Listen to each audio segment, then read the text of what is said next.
One thing that we always talk about with our growers is kind of the timeline. Like after we get done with our learning center and we go through every little bit of data that we can possibly look at from the previous season and learning everything we can, and then give them some time to digest everything that we talked about, because some of those meetings get pretty lengthy. And then pulling back, coming, maybe a month or two later, we dive into the planting. And I usually sit with my grower when I make the planting recs and kind of go through it together and show them, okay, well, I'm making this based on our relative yield from the last however many seasons. And I like kind of the click you can see when you're doing it together. And from there, anything we need to tweak, where are we going to put blocks, learning blocks, enhanced learning blocks, and then loading it into the monitor. So it's a lot of hands-on, a lot of conversation with the grower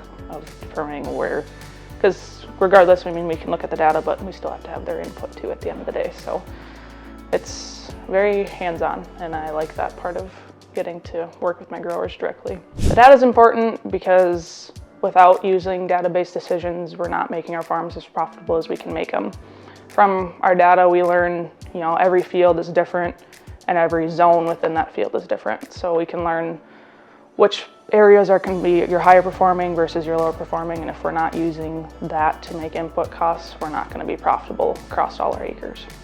Profitability, I guess, goes hand in hand with the agronomics and the inputs, I would say. Obviously, the markets aren't always super friendly to our customers, and they really have to struggle through some tougher times. So how do we figure out how to make their farm as profitable as possible? So we're really driving our inputs on those acres that maybe we can get 300 bushel corn, but also realizing that you're gonna have parts of your field that are more so in the 180 category, that let's put the inputs accordingly based on that.